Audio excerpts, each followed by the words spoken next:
Hello, everybody. This is a game from uh, round one of the Fide World Cup in Tbilisi, Georgia. But this is game two. So the players were matched up in their first round and they played two games. And in the event of a tie, they go into tie breaks. So yesterday, one of the games I looked at was between Magnus Carlsen um, with the white pieces, and he played a player from Nigeria named Oluwafemi Balogun, and who made a nice um, representation of his chess playing skills yesterday, albeit in the loss. And today we're going to look at the second game. So round one, but game number two. This time Oluwafemi Balogun has the white pieces and Magnus Carlsen has the black pieces. Also know that there is about a 580 point rating difference in favor of Magnus Carlsen. So let's get into it. Knight f3 from the Nigerian chess player Balogun, and c5 from Magnus. There's many transpositional possibilities. This is a long game, so we're not going to spend too much time on the opening, but we're just going to make some light comments here. Yesterday, with the black pieces, Balogun played like a modern slash pick defense. So it seems like these fianchetto systems are his specialty, and he really understands them pretty well. Here, if you want to put a title on this, what do you call it? King's Indian attack. This is one of those,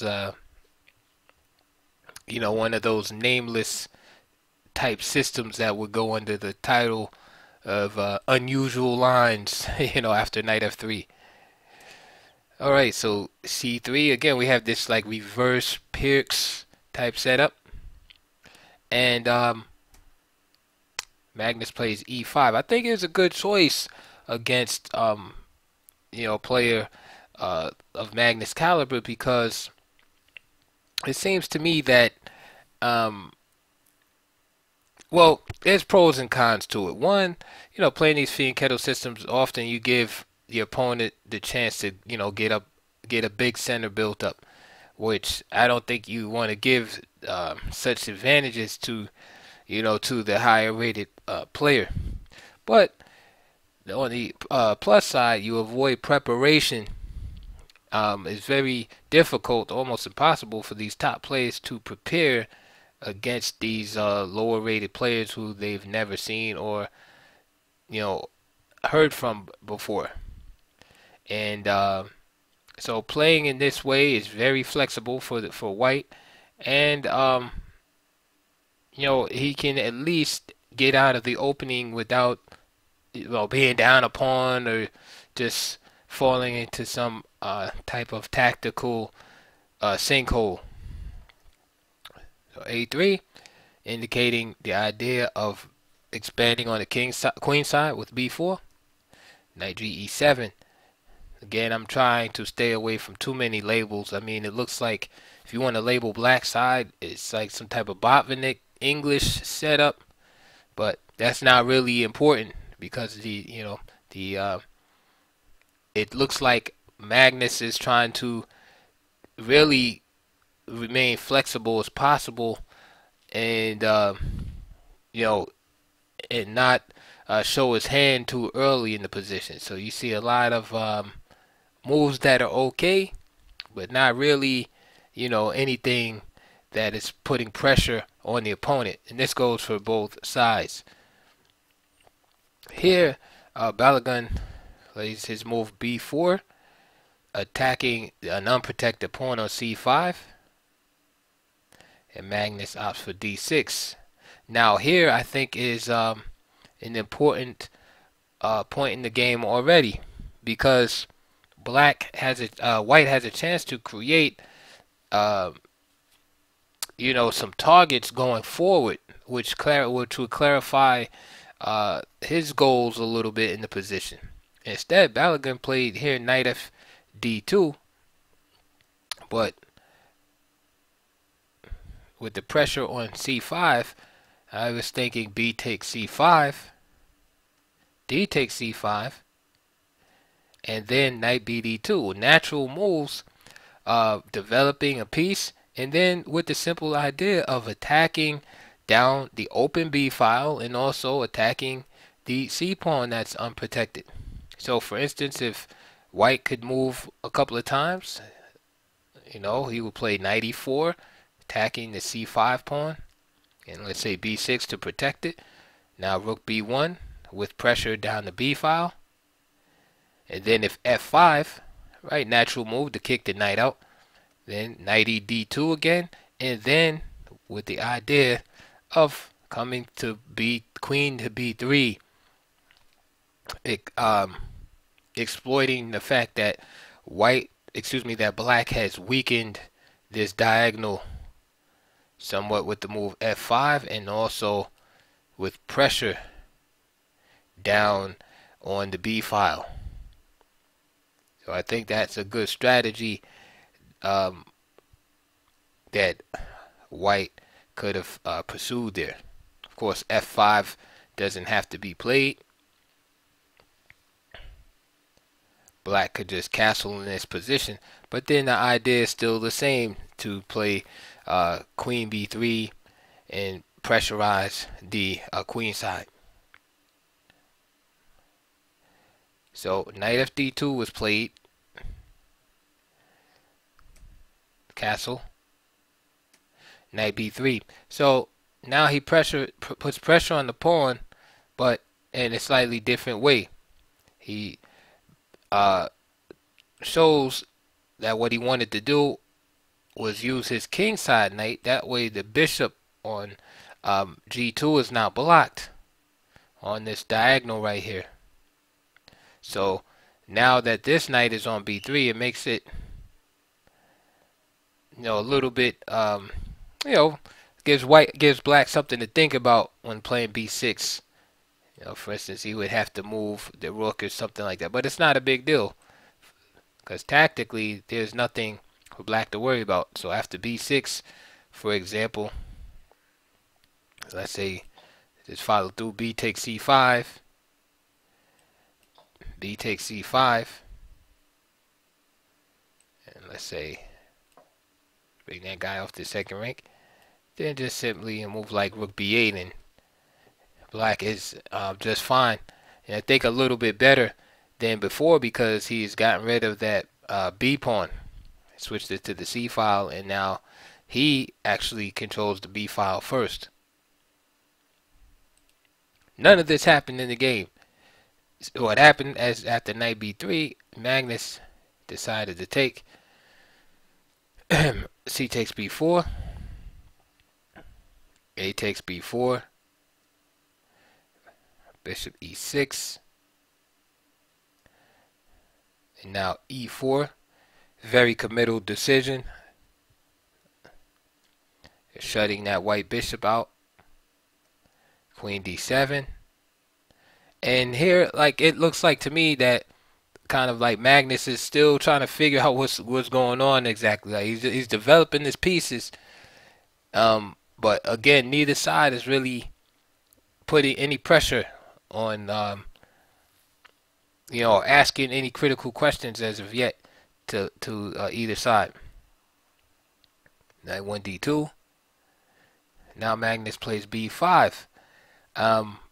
This is an interesting move because it's double-edged in that immediately you can see at the b5 that this a pawn is backward, but on the other side, white has this c3 pawn that's kind of in the same situation.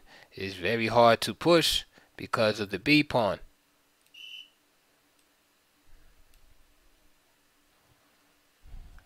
Rook to e1. Bishop h3. I didn't really like this move too much because this bishop is blocked in anyway.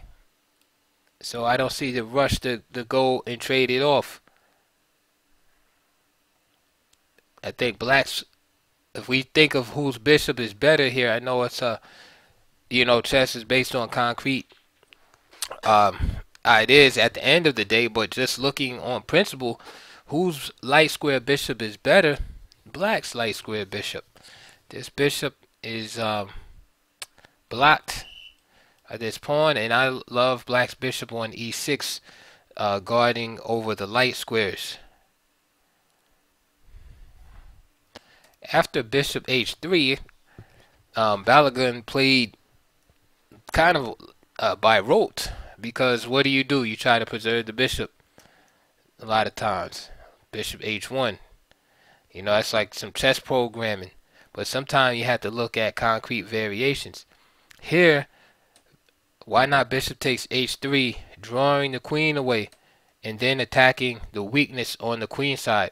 Again, the only attackable weakness right now for that white can attack is this a pawn. So why not go for it? You have to open a file.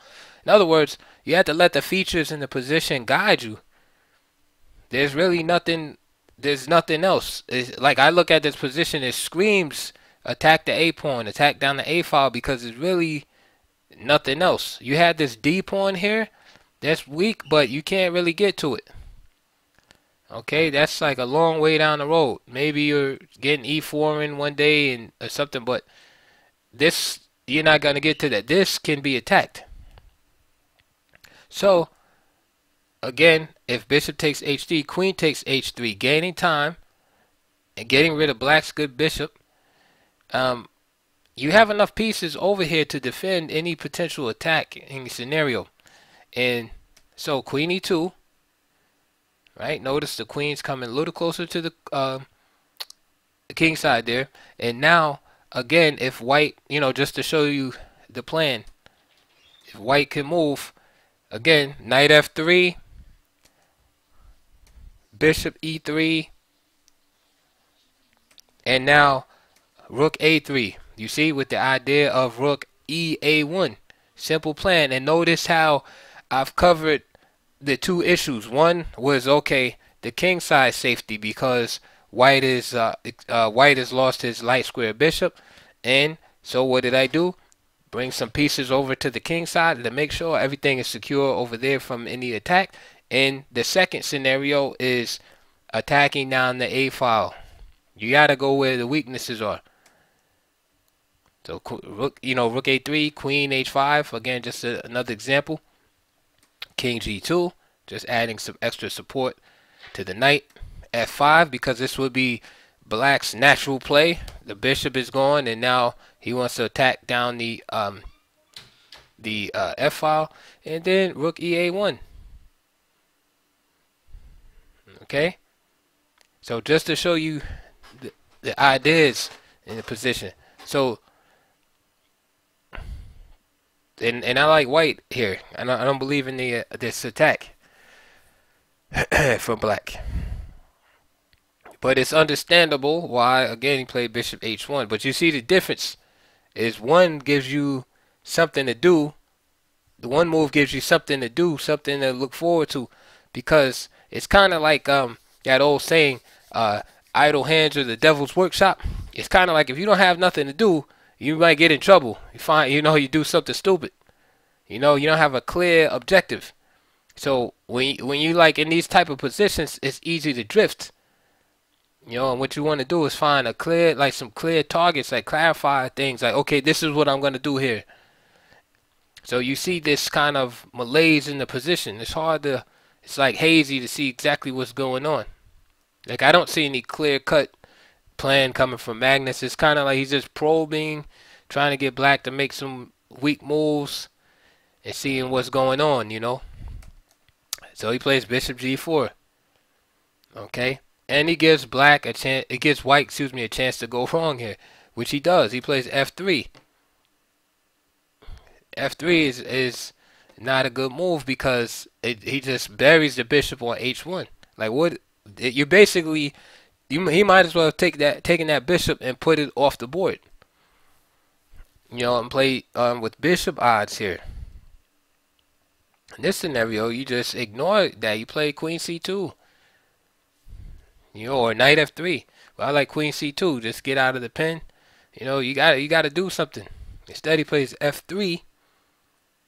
which weakens the dark square diagonal. As you can see, the A7, the G1 diagonal, and Magnus plays bishop E6 here, right? Possible is also to try to exploit that diagonal. Queen A7, check, King F1, and then bishop E6. And what's the idea here? Again, giving black extra move, knight C8, knight A5. Because remember, white should, in an ideal world, be attacking down this A file.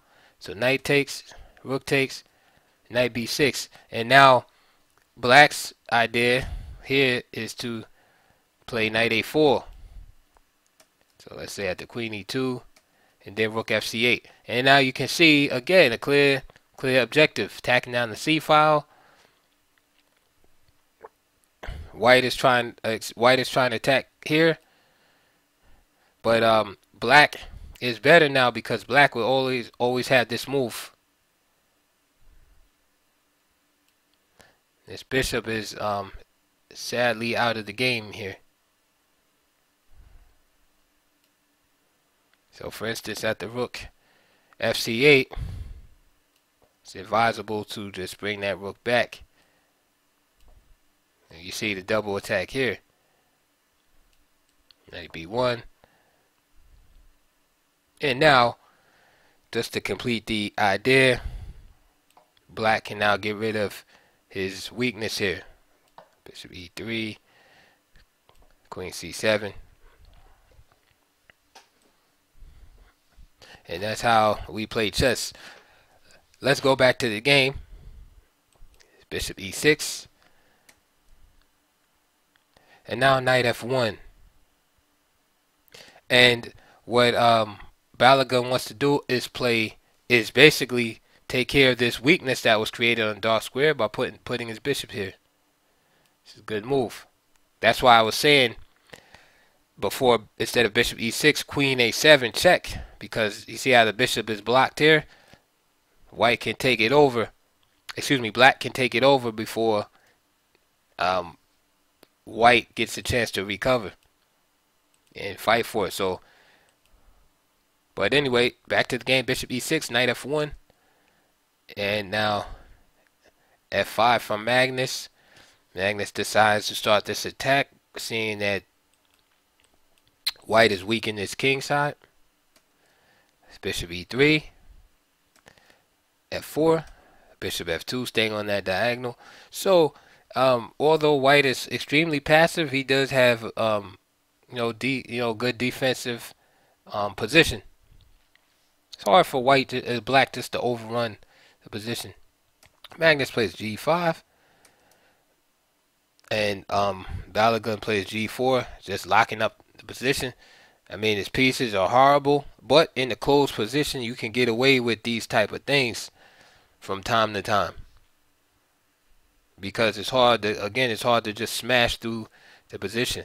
But black is only playing for two results here: draw or win, because unfortunately white is not trying to attack any of the weaknesses in the position. Like I said, this A file is screaming to be exploited somehow, but there's nothing happening.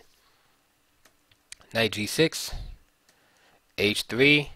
Again, this is more like just trying to hold on for dear life. It's kind of like the end of the Titanic, when Kate Winslet is just holding on to Leonardo DiCaprio's hand as he's like on the side of the raft, freezing in the water and stuff, waiting to be rescued. That's what's going on from the white side. Is there's no aggression. Just kind of like please let me hold this position. Queen F7, knight FD2, bishop F6, bishop G2, and now rook FC8.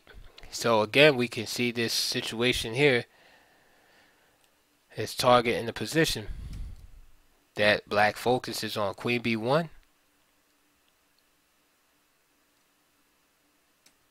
bishop D8. A lot of maneuvering going on here. Rook C1, Queen b7, and now d4. E takes d4, and of course, in an ideal world, white would love to be able to capture with his pawn, but the D pawn, excuse me, the B pawn, as in boy, would be hanging. So it's forced to capture it with the piece, and this leaves this guy still hanging in the background.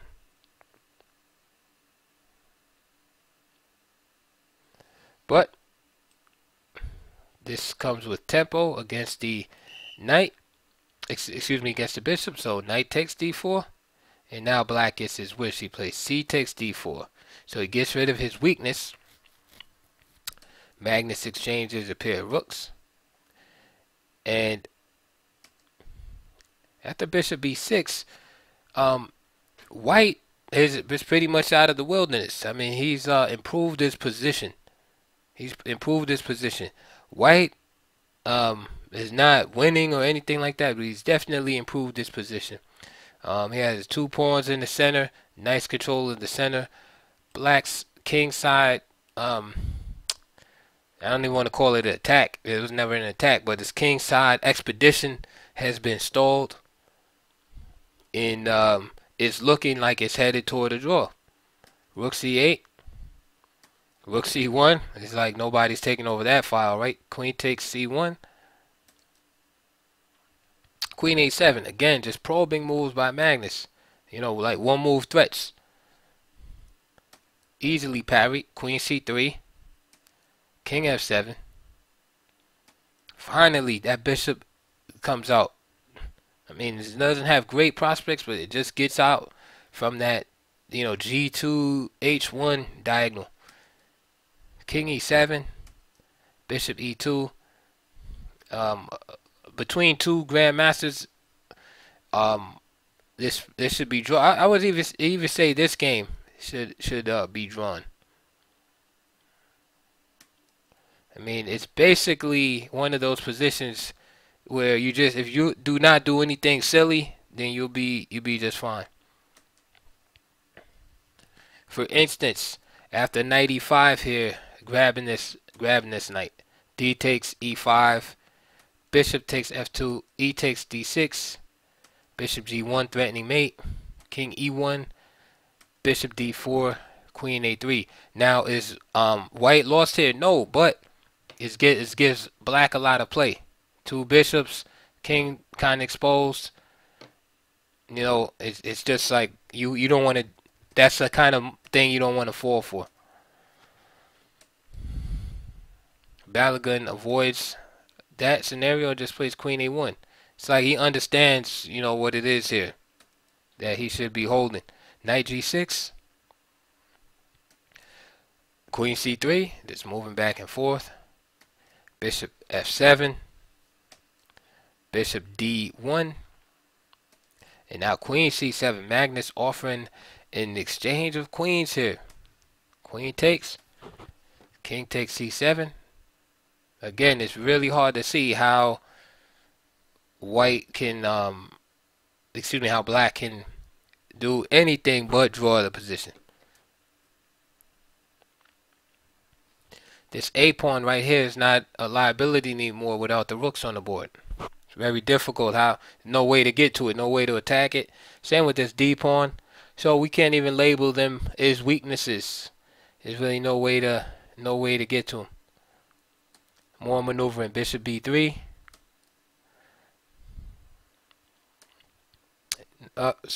Bishop e8. And Magnus rightfully avoids trade of pieces here. He could have traded, but then it would bring the game even closer to a draw. So he kind of puts some bait out of there, showing like faintness on weakness in the position by allowing Balogun to play this move, bishop g8. It's like, whoa, you know, he's attacking his pawn, h6, and then right after this move,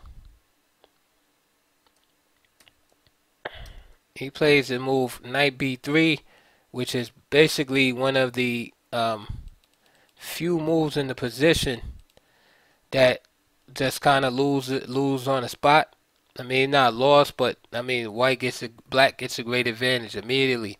Reason why is because with the knight, excuse me, with the bishop on G1 like G8 like that, there's a tempo. So knight E7, bishop comes to E6. Because how's the bishop getting out? How's the bishop getting out? So bishop E6, and now just knight C6. Just a double threat, right? With your basic tactics, double threat. So all of that maneuvering, and then just lose it all from a double threat. Sometimes fatigue set in, time trouble, all kind of factors could be at play here. Relaxing, because we saw in one game that I analyzed, what was it, Elyanov, with the white pieces versus Lenderman. White was winning the whole game, and then he fell into a two-move fork. Like rook takes, and then follow, king takes, and then knight takes check. Just losing the exchange like right away. So it happens. So knight c6, and this pawn is threatened, and this pawn. So now it's just a matter of which one you're gonna give up. Bishop e1, he holds the b pawn, and gives up the d pawn. Bishop d5, threatening bishop takes c6, and then of course winning the bishop. Bishop e2, king e2, and the rest is just like a cleanup job from Magnus. Knight e5, bishop d2. Now he's offers a trade again. This time white takes, but now he's at a severe disadvantage. Knight c1, knight d8, knight d3, bishop comes back, and now some desperation here from Balogun. He plays a move e5, and the reason why he played e5 is just to try to stop the activity of black. I'll show you, for example, what black would like to do here. Black would like to play knight c6. Again, I'm going to give black, move the pieces around a little bit. Black would like to play knight c6, king d7, knight d4, check. Say king f2, knight b3, and then play d5 himself. And if e takes d5, king d6, just penetrating into the white position. So d5, bishop e1, d takes, f takes, king e6, and just basically walking white down, just like Floyd Mayweather walked down Conor McGregor in the 10th round, or the 8th, 9th, and 10th rounds. How he just kept walking them down. So this just gives you a sample line. So black is busted here. So Balogun, in this desperation, plays e5, trying to get some type of counterplay here. Of course, Magnus takes the second pawn, and now you're down 2 pawns versus very strong master, one of the greatest players of all time. We can say that already about Magnus, and so you're gonna lose this game. And then Magnus just played knight f7, and knight d6 check is coming up next with the same scenario, except that white now has 2 extra pawns instead of 1, basically penetrating into the white position.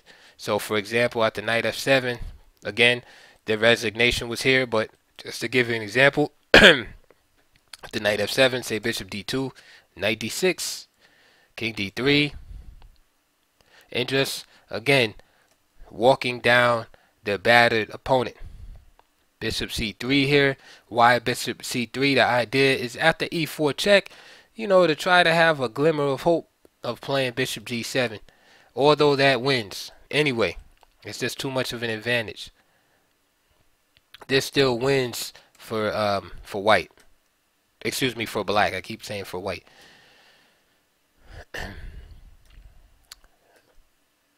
It's just too much of an advantage. But like I said, I'm trying to relay the understanding. So seeing the variations of actually how the game will be won is helpful. So here we see that this bishop is not able to stop everything. This king can penetrate through here, and if the bishop comes here, then the king goes this way, and the king is forced to keep an eye on this pawn. So it's just too much. Even stronger than e4 check is just waiting. Let's play knight f7. Don't even give the opponent even that counterplay. Now e4 when the bishop misplaces itself. And then you had the same scenario again. Now, just one more thing. I would like to go back to the critical moment of the game, which was definitely this move here, knight b3, which allowed, if you recall, knight e7. Real simple combination, which won the pawn and ultimately the game. So, what does white do here instead of knight b3 question mark? There's several moves that he could have did here. One is bishop h7.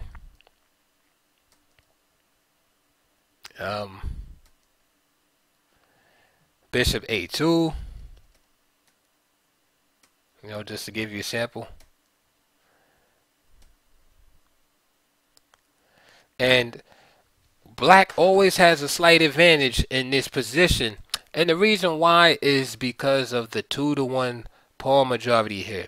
In other words, that's why I said earlier that black was only playing for two results. Either he was going to draw or win the game. Because the way white constructed his game was kind of like a defensive holding posture. He never tried to do anything to black.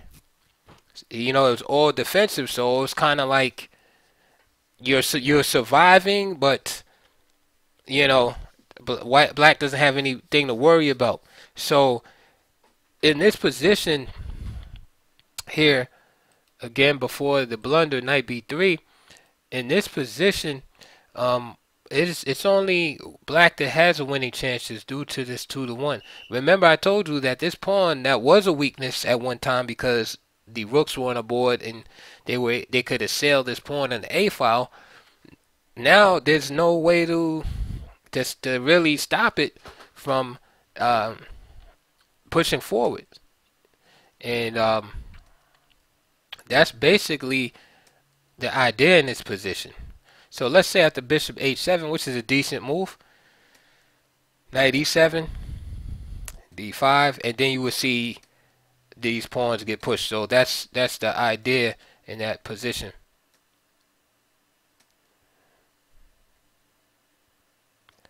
And again, I'm not saying white is lost. This is definitely better than the game continuation, but just to give you some type of insight here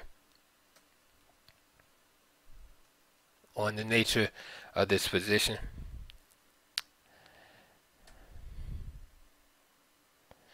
And then here, although black has this outside pass pawn, it's blockaded, and it's difficult to see how he would actually be able to make progress. And I'm sure two strong players will probably end the game in a handshake. And the same applies to the other variations of bishop a2 and bishop b3. Same idea with the pushing the move a5 for black. Of course, white has to be very careful because he can lose, but he should hold. So one more time, knight b3 is the culprit and the reason for black's loss. And of course, following up with e5 later on just accelerated the disaster. But in conclusion, good game by Magnus dealing with the unorthodox opponent, and great game by Balogun. I mean, how many of us can go 56 moves with the world champion. Okay, so I mean, uh, he played, some interesting chess, and look forward to seeing his improvement in the future. So, hope you like that video. Hope you learn. Leave questions and comments below, and I'll see you guys on the next video.